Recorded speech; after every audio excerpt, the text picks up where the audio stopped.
Garantizo que van a tener una buena palabra, una excelente palabra de Dios. Ya escuchamos música, un poco de música. Yo estoy aquí los domingos desde las 7 menos 15 tal vez. Así como todos los días tenemos un devocional a las 7 de la mañana. Desde las 7:45 los domingos. De lunes a viernes nos reunimos a las 7 de la mañana. Pasamos un tiempo delicioso, espectacular. Y luego pues hacer nuestras labores. Pero hoy domingo es especial. Todo el mundo está en su casita y bueno, máxime ahora que los países estamos encerrados por el tema que ya todos sabemos que está pasando en el mundo, pero la palabra de Dios nos promete a usted y a mí que ninguna plaga nos puede tocar y eso incluye a nuestra familia. Así que créalo, atesórelo en su corazón. Usted ha creído en un Dios poderoso y ese Dios poderoso lo guarda a usted. Nunca te dejaré, nunca te desampararé. Eso dice su palabra, pero yo espero que usted la crea, la atesore, la lleve a su vida, la practique, la hable, la saque de la abundancia del corazón. La boca habla y si usted tiene palabra de Dios en su corazón, pues su boca va a hablar de palabra de Dios. Bueno, voy a compartir con ustedes una enseñanza, una reflexión, quiero decir, una conferencia reflexiva. Te va a reflexionar en lo que va a escuchar porque le voy a hablar de la palabra de Dios. ¿Qué dice la Biblia de muchas cosas? Yo quiero decirle a las personas que están llegando hoy por primera vez que nosotros aquí no enseñamos religión, no enseñamos legalismo, no enseñamos asuntos que normalmente usted escucha en cualquier lugar, ¿verdad? No condenamos a nadie por eso, pero nosotros no enseñamos religión, nosotros no enseñamos actos de comportamiento, yo enseño principios de vida del reino y esos principios de vida del reino están extractados de la palabra de Dios. A usted le va a servir simplemente para que su vida sea mejor. Si usted vive en ellos y por ellos y los pone en práctica, pues estoy seguro que su vida será muchísimo, pero muchísimo mejor cada día. Y de eso se trata esta reunión. De eso se trata de que usted y yo aprendamos una excelente palabra que nos sirva para el día a día, pero que sobre todo cree conciencia en nuestra alma de qué posición tenemos en el reino. Por eso yo hablo mucho de identidad. Mucho de identidad. Usted conmigo tiene la identidad de lo que es. Usted es un hijo de Dios. Por eso mis canciones son esas, en donde afirman su posición de hijos, porque la Biblia lo dice, Dios es su padre.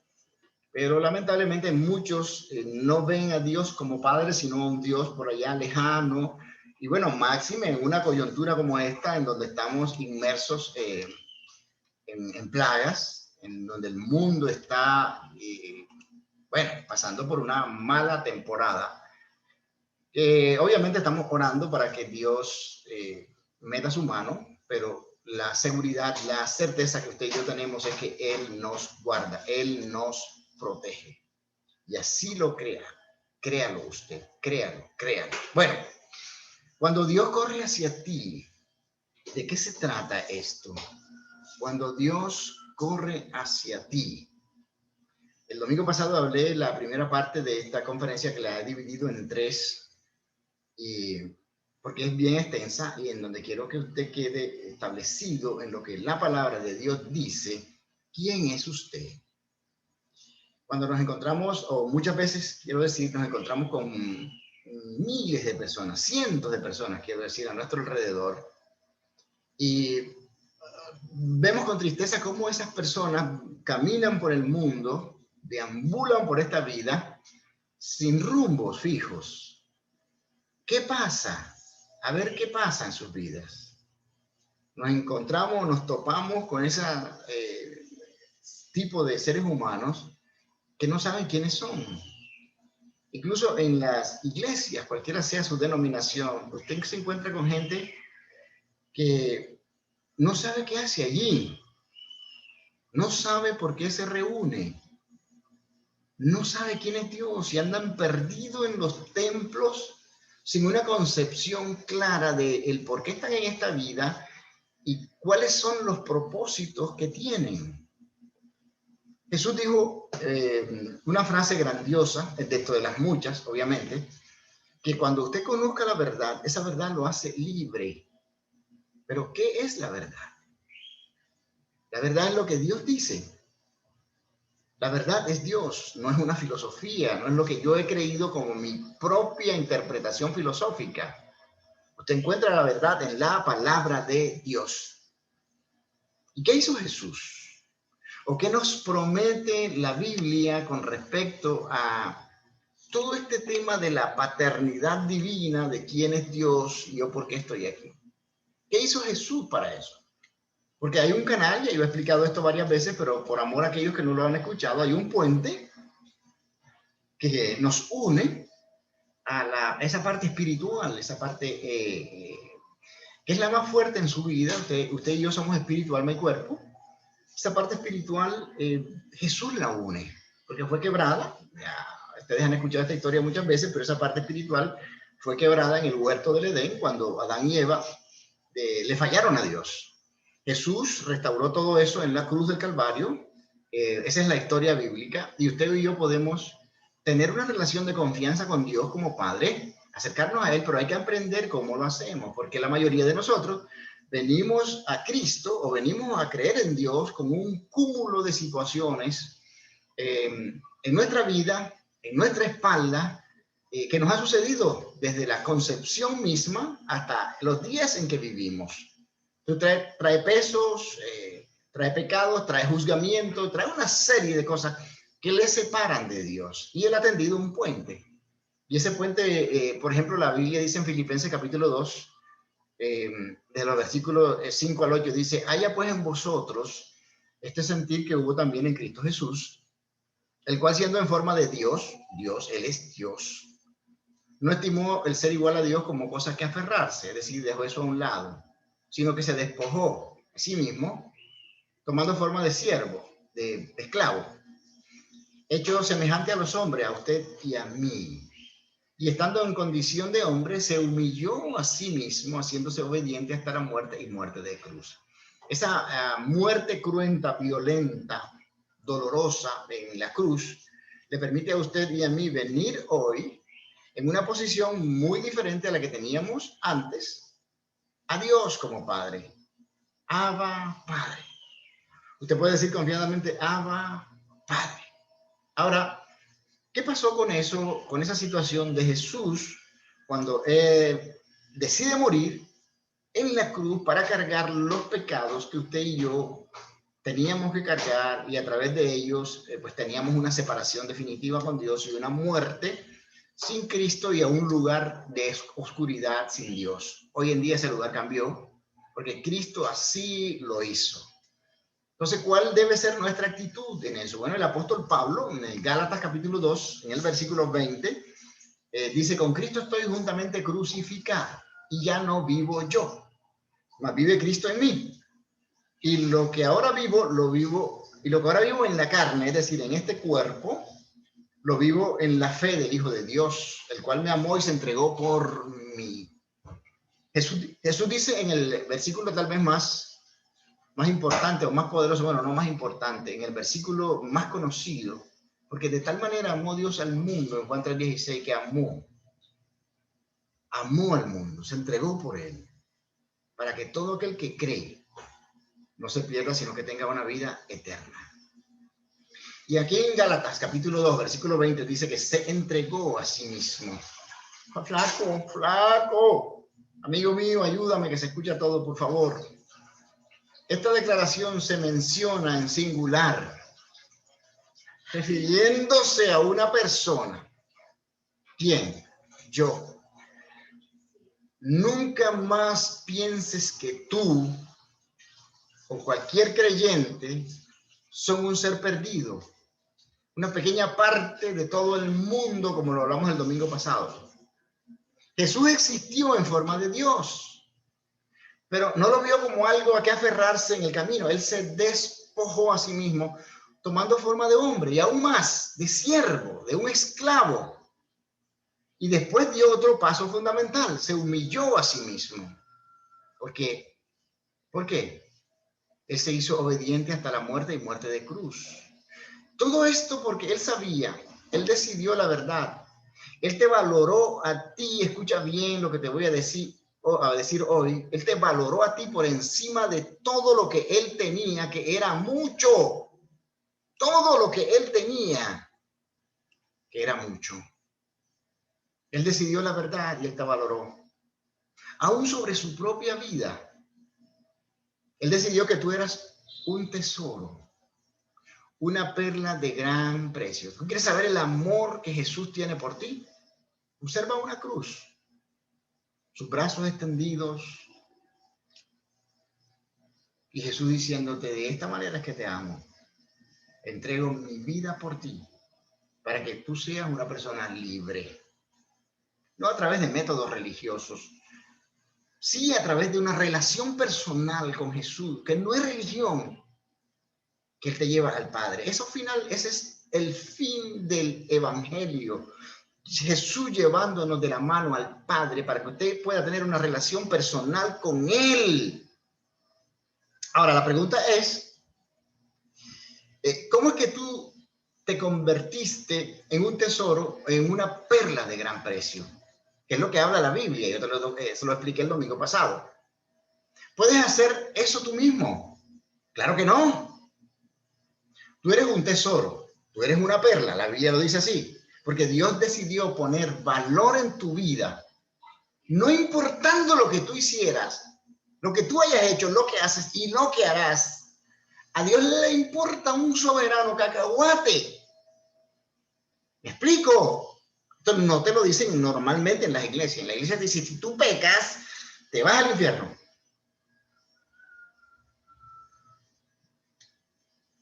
Tú eres un tesoro, tú eres una perla. No importa lo que tú hiciste, no importa lo que tú haces. Si tú tienes un hijo, una hija, varios, si ellos cometen un error contigo, ¿dejan de ser tus hijos? Es la pregunta. Si ustedes siendo malos, dice la Biblia, saben dar cosas buenas a sus hijos, ¿cuánto más? Lo que pasa es que juzgamos a Dios como Dios, de acuerdo a la experiencia que hemos recibido y de acuerdo a las enseñanzas que los maestros religiosos nos han dado a través del transcurso de nuestra vida. Incluso nuestros padres, tal vez sin proponérselo mal, nos enseñaron asuntos religiosos de comportamiento y esos comportamientos estaban en ti. Tú te portabas mal, Dios se apartaba de ti. Tú te portas bien, Dios llega a ti. No tiene sentido en la Biblia eso. Si Dios dice que tú eres un tesoro, una perla de gran precio, y mi intención hoy contigo es que realmente tú aceptes en tu corazón que tú eres un tesoro. Tú eres una perla de gran precio. Costaste la vida del Hijo de Dios en la cruz. Tú, no la multitud, tú. Entonces, si tú eres una perla que vale el valor de la vida de Jesús, lo que Él hizo por ti, se entregó por ti, entonces, ¿qué dirías de ti mismo? Interesante pregunta. ¿Cómo tú te catalogas? ¿O eres de los que dice soy una porquería, no sirvo para nada, todo lo que emprendo no sale? ¿Por qué? Porque eso lo tienes en el sistema de creencias, porque a través de tu vida, desde la concepción, te lo han dicho de esa manera. Eres un bueno para nada, no sirves, eres esto, eres lo otro, todo negativo, y eso se acumuló en tu sistema de creencia, que es tu mente, y eso es lo que tú crees, y por ahí sale, porque de la abundancia del corazón de tu mente habla la boca.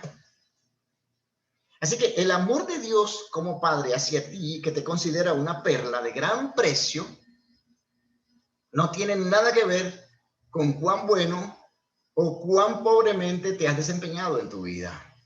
Es simplemente que Dios puso un valor sobre ti.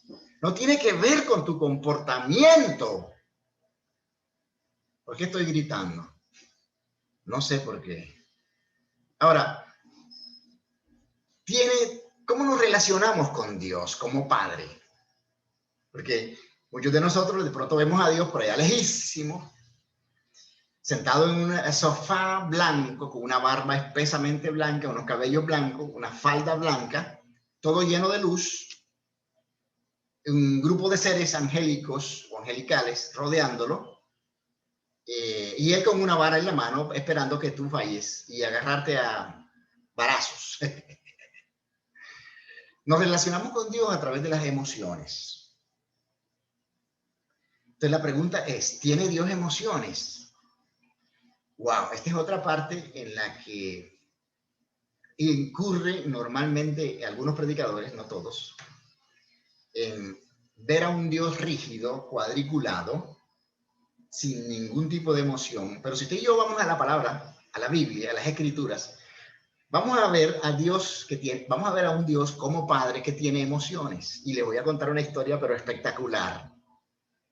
No, tú puedes estar diciendo, hey, estoy empezando a convencerme de que soy una perla preciada para Dios, que soy inestimable para Él, para Dios como Padre. Es difícil comprenderlo, pero yo quiero creerlo, tal vez te estás diciendo, ¿eh? Bueno, aquí hay una ilustración, te voy a ilustrar esto. Desde la perspectiva que Dios tiene del valor que tú has recibido por Él. Entonces te hago la pregunta, ¿sabes tú que Dios corre hacia ti? Te preguntarás, ¿Dios corre hacia mí? Ahora, sí, la Biblia dice que Dios corre hacia ti. Y para entender a Dios corriendo hacia ti, debemos darnos cuenta que Él no es solamente un Dios de intelecto, un Dios intelectual.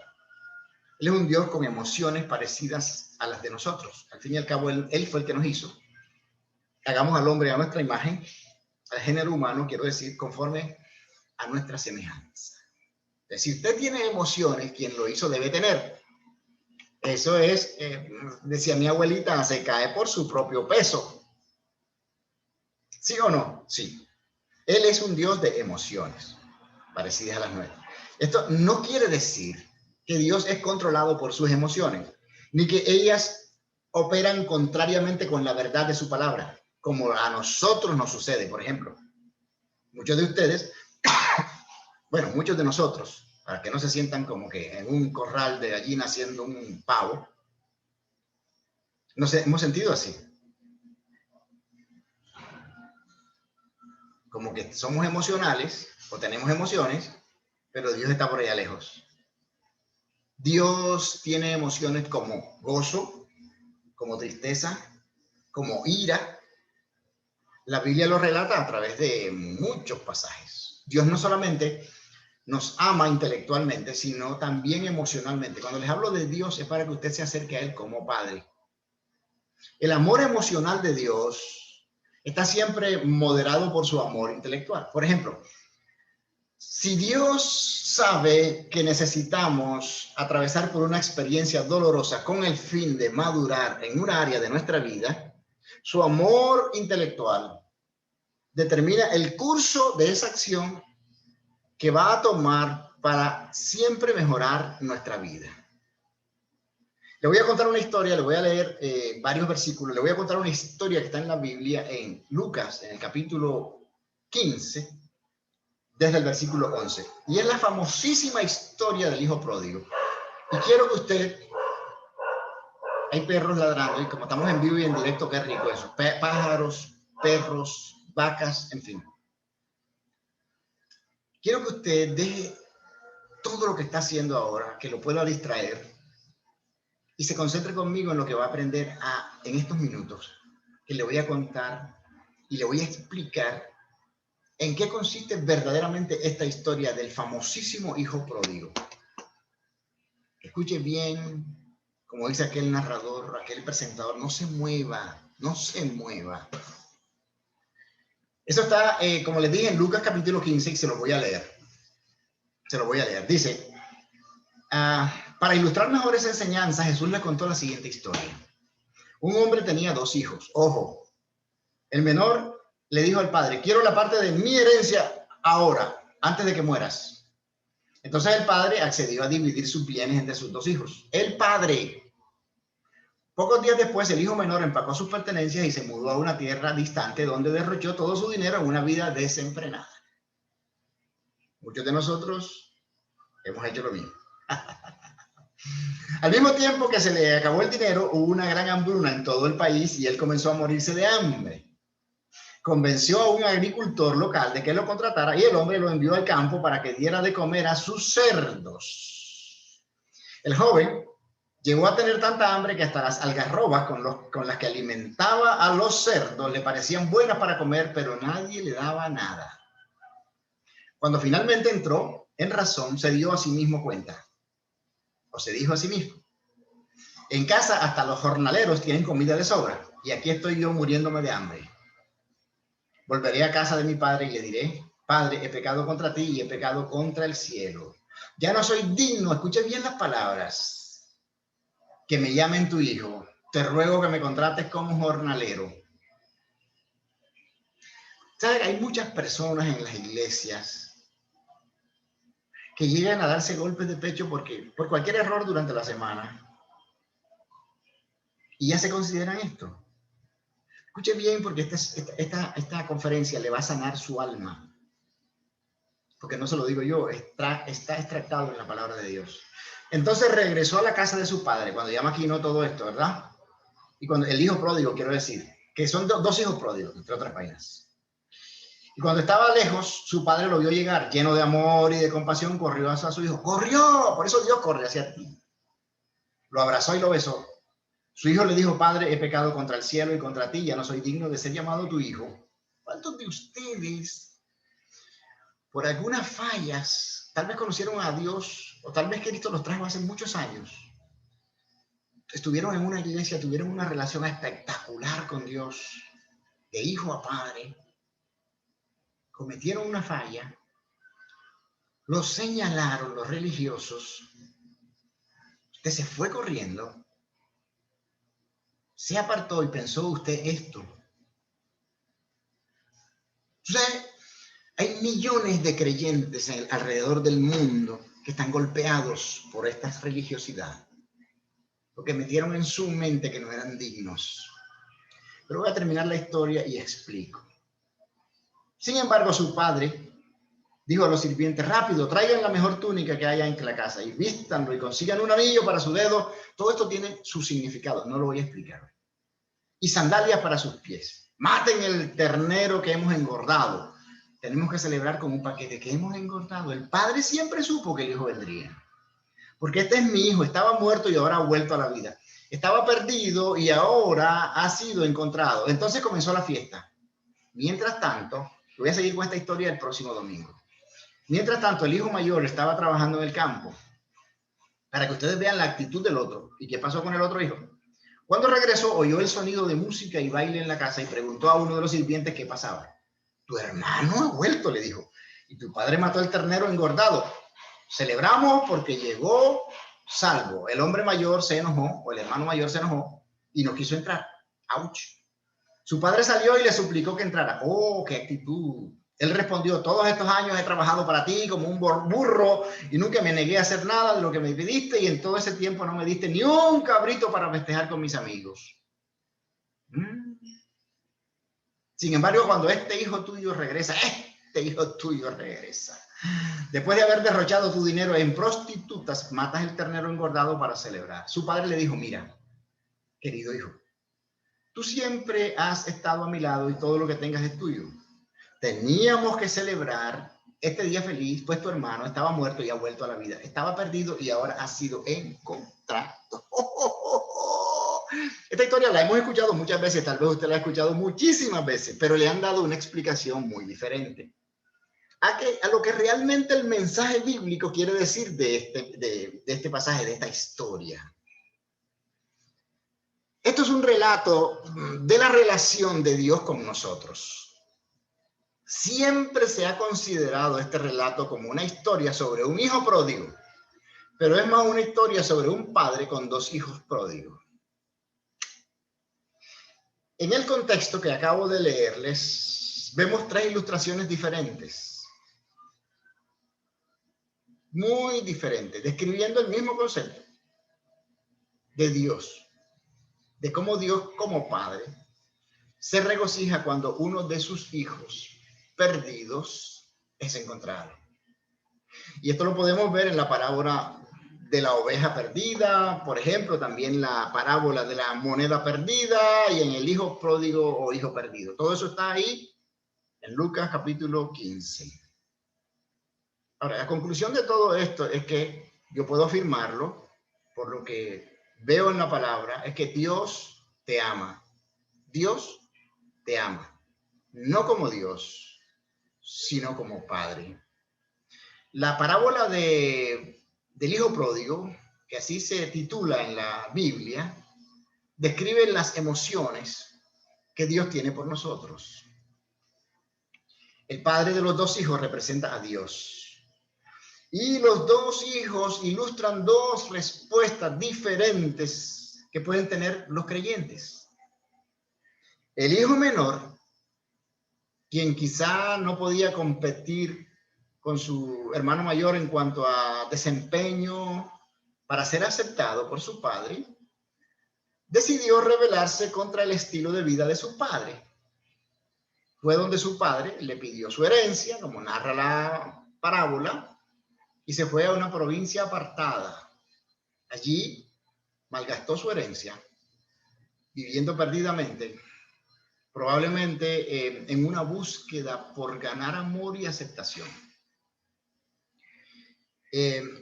Esa misma en la que nosotros desesperadamente hemos estado por mucho tiempo tratando de agradar a nuestros padres, a nuestros familiares, a nuestros amigos, a nuestros jefes, a conocidos, tratando de ganar aceptación.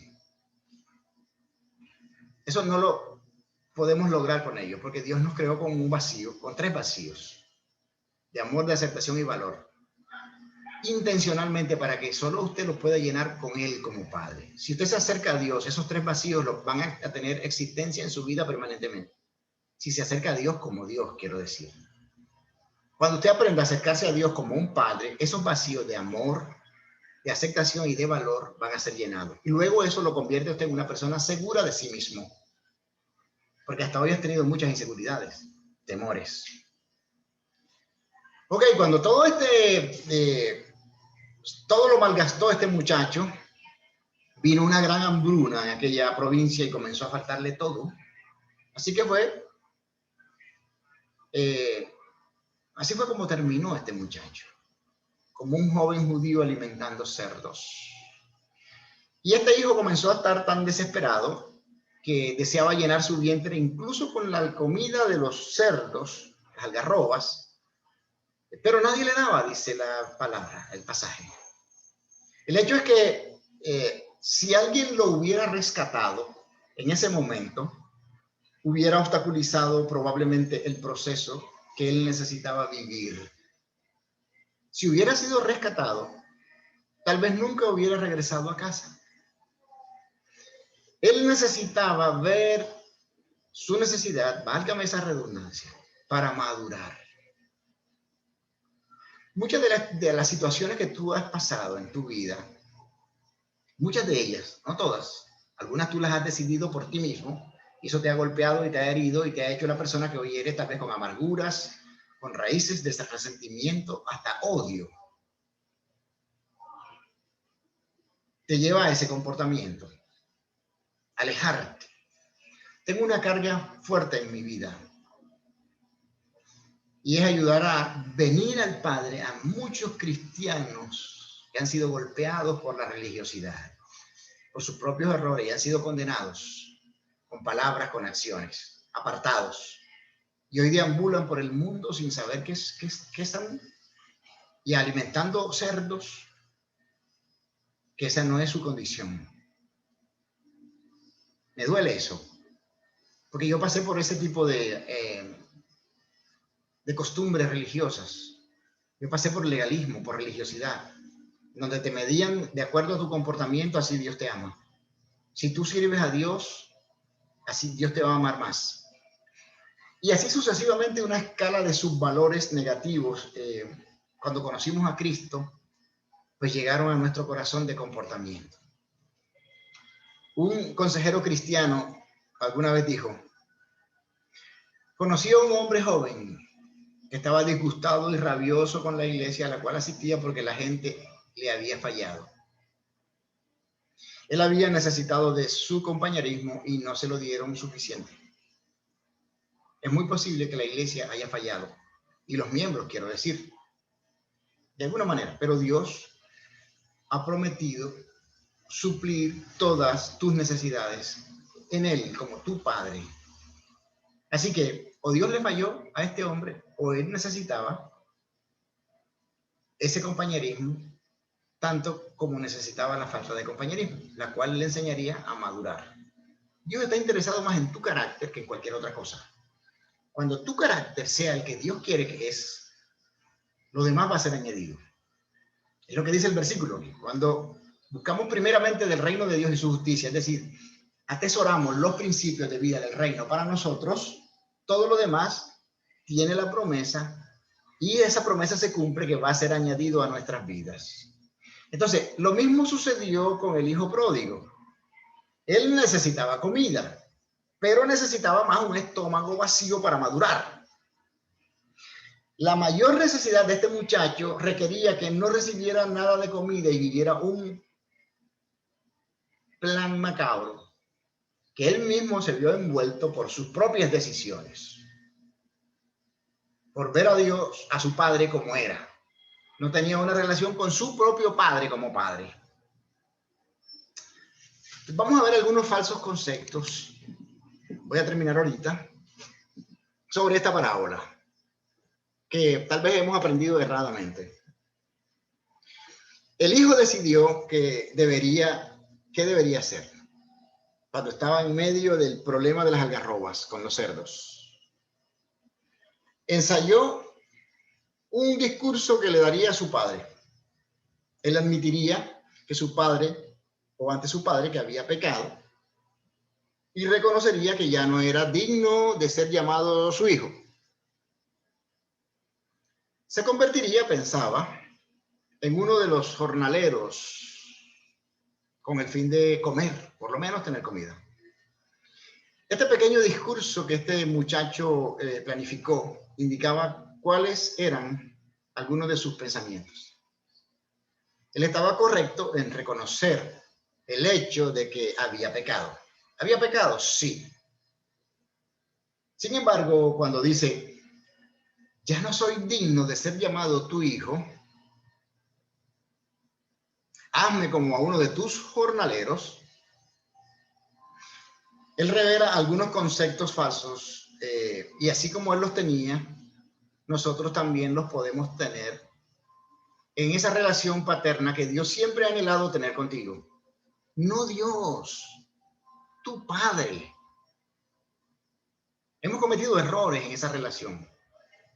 Ahora, ¿quién es el que determina el valor que tú tienes? Bueno, el hijo pródigo no podía determinar su valor como hijo, solamente el padre lo podía hacer. Así que nosotros no podemos determinar nuestro valor. Solamente nuestro Padre Celestial tiene ese derecho de valorarte. Y ya te enseñé que tú eres una perla de gran precio, un tesoro escondido, un incalculable tesoro. El domingo pasado expliqué que se ha enseñado mal eso, porque la gente interpreta que la perla de gran precio es Jesús, que nosotros tenemos que dejar todo, venderlo todo para comprarlo. O el tesoro escondido es Jesús. No, es usted y soy yo. Jesús dejó todo, lo que dice la Biblia, se lo leí en Filipenses. Ese es el primer concepto errado, ¿verdad? El segundo concepto falso se encuentra en la frase, ya no soy digno. Y esto indica que en algún momento el hijo pensó que era digno, pero que ahora ya no lo era. Y eso le sucede a millones de creyentes en el mundo. Un día son hijos de Dios y el otro de las tinieblas. ¿La razón? ¿Cuál es la razón? Bueno, reciben enseñanzas condenatorias basadas en esfuerzos y comportamientos para agradar a Dios, como Dios, a sus familias, a sus jefes, conocidos, amigos, etcétera. Y en base a ese comportamiento te juzgan. Tú tienes este valor. Es lo que hacen, por ejemplo, en las pandillas. Cuando un chico va a ingresar a una pandilla, le ponen penitencias o propósitos por los cuales cubrir, que llegan incluso hasta asesinar personas. Y ese es el valor que te dan dentro de una pandilla.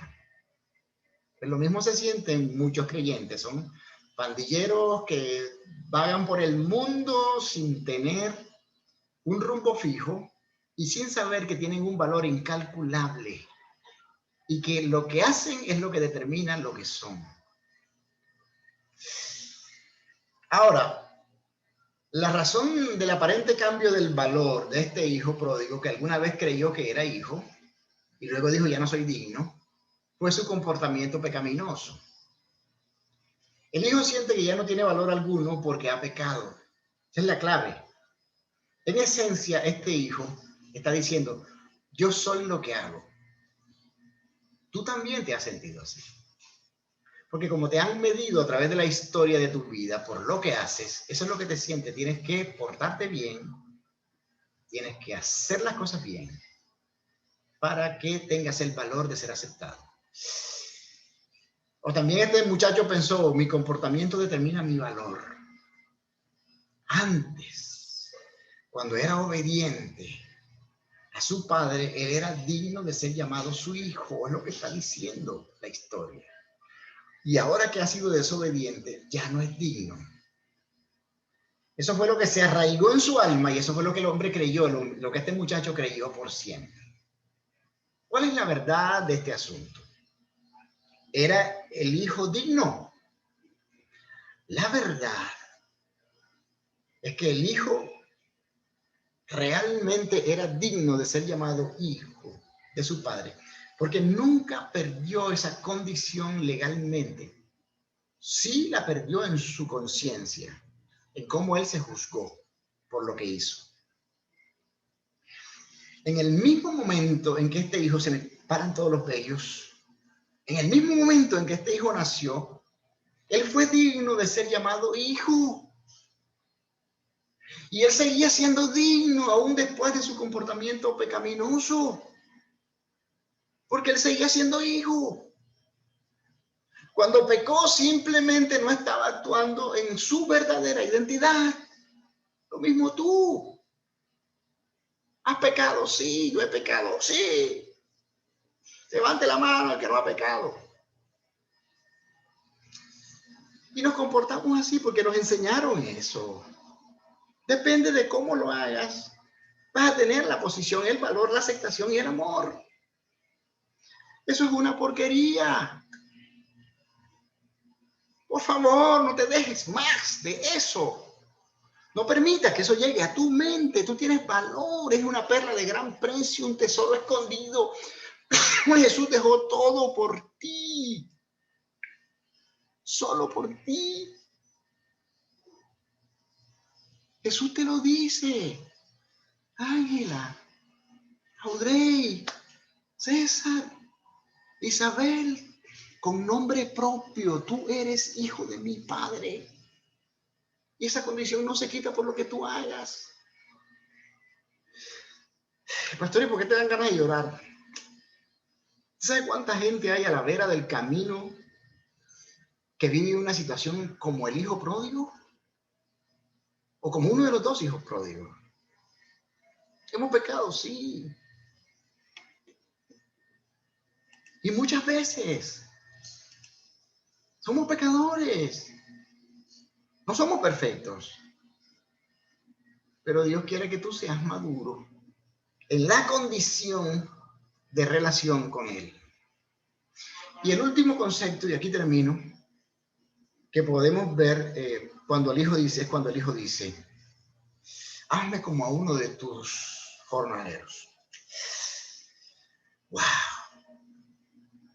El hijo se sintió tan indigno de la aceptación de su padre que pensó que ahora solo podía ser un sirviente, un esclavo. No un hijo. Un sirviente obedece y sirve por obligación, porque tiene que hacerlo, no porque quiere hacerlo.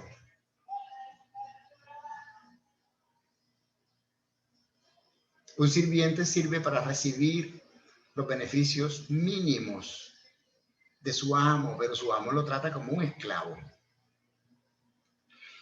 Ese sirviente debe servir continuamente o perderá su posición ante su amo. No puede descansar el sirviente por miedo de ser echado de su posición, aunque sea un esclavo. Si falla en cumplir las órdenes de su amo, entonces falla en recibir la bendición de su amo. El hijo pródigo estaba convencido de que había perdido su posición ante su padre, así que esperaba volver a ganarla trabajando para él. Y aquí es donde están la mayoría de los cristianos. En esa posición se encuentran millones de seres humanos que van a las iglesias a buscar ¿qué cosa? Condenación, juzgamiento. Estos millones de cristianos se han visto envueltos en algún pecado, ya sea una vez o habitualmente, y después se vuelven a Dios confesando cuán pecadores y cuán indignos son. Prometen nunca más volver a caer en ese pecado una y otra vez y se comprometen a servir a Dios aún más de lo que antes le servían, tratando de ganar una aceptación con eso, con el fin de pagar su error igualmente. Están viviendo una relación con Dios de amo-esclavo. Ahora, ¿qué pasa con el hijo mayor? Que también es pródigo. Tremendo esto. Porque ustedes dirán, bueno, pastor, lo que tú has hablado, yo sirvo a Dios con todo el amor del caso, dirían los españoles. O sea, no me toca lo que estás diciendo. Ok, vamos a ver. Ya en 5 minutos, 10 minuticos máximo, te explico esto. Que tal vez esa sí sea tu posición. Tú eres uno de los dos hijos. El hijo menor no es el único con problemas en esta historia, ¿verdad? Consideremos al hijo mayor. Él no es diferente al menor en este punto. Él ha estado trabajando para su padre fielmente. Sin embargo, su motivación era de una relación amo-esclavo. Porque el hijo mayor se puso rabioso cuando vio que su hermano menor había sido recibido otra vez y estaba disfrutando del amor de su padre. La rabia es un indicativo de tus falsas creencias. El hijo mayor creía que tenía que ganarse las bendiciones de su padre. Cuando respondió al cuestionamiento incluso de su padre diciendo, he aquí tantos años te sirvo, no habiéndote desobedecido jamás, y nunca me has dado ni un cabrito para gozarme con mis amigos.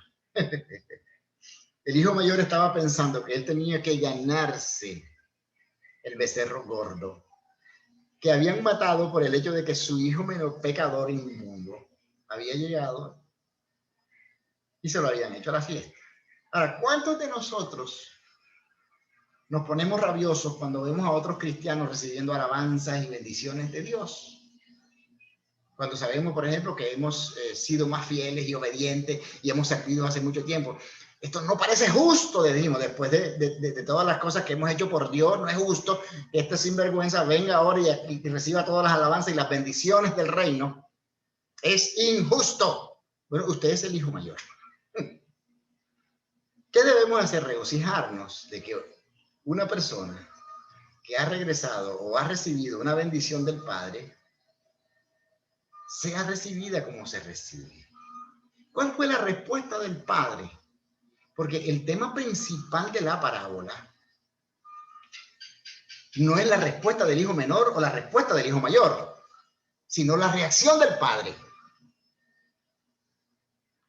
El punto determinante es la respuesta del Padre con el regreso de ambos hijos, porque ambos estaban perdidos, uno en la iglesia y otro fuera de la iglesia. El punto determinante es la respuesta del Padre para estos hijos, ¿ok? Nota lo que el padre le dice a su hijo mayor. Hijo, tú siempre estás conmigo y todas mis cosas son tuyas. El padre había dividido su herencia entre sus dos hijos antes de que el hijo menor le pidiera la parte de los bienes que le correspondían. Eso está en el versículo 12 que leímos en Lucas 15. Ahora, el hijo mayor estaba tratando de ganar lo que ya era de él. La actitud del padre no fue de condenación, sino de extender la mano a su hijo mayor con amor y gracia. Aun cuando el hijo no estaba buscando al padre, el padre le expresó amor a su hijo y le recordó que él no tenía que ganarse nada porque ya todo era de él. Todo le pertenecía. ¿Tú crees eso? Tú eres la perla de gran precio. ¿Por qué te has sentido así? Derrotado, apartado, apartada, juzgado, condenado, todo lo que termina en ado, que lo han dicho y han hecho por ti tus autoridades, pero no tu padre. Muchas de las acciones que te han pasado en tu vida te han llevado a, por medio de otras personas, quiero decir, te han llevado a apartarte, a irte lejos, a esconderte, a darle comida a los cerdos. Muchos de esos han sido errores de tus autoridades espirituales, pero tú no eres ese, tú no eres esa. Tú eres el tesoro escondido por el cual Jesús dejó todo lo que tenía. Lee Filipenses 2, 5 al 8. Todo lo que tenía lo dejó por ti y para ti. Y por eso el Padre, cada día de tu vida, abre los brazos, se asoma a la puerta con la esperanza de que te vas a volver, te vas a ver volver, entrar por esa puerta y hacer una fiesta. Te va a dar los anillos, el calzado, la ropa, y va a matar el becerro más gordo que te había engordado porque sabía que tú vendrías. Oye, llega a tu padre, ven a tu padre, deja a Dios como Dios, con esa relación que has tenido de castigo, y ven a un padre que tiene los brazos abiertos y te dice bienvenidos. Hagan la mejor fiesta. Y pregunta si tú a partir de hoy te puedes sentir así. Eso es lo que la palabra de Dios dice. No me creas a mí, créelo a la palabra de Dios. Tu padre te está esperando con los brazos abiertos, como decía la canción. Ya no soy esclavo del temor. Yo soy hijo de Dios.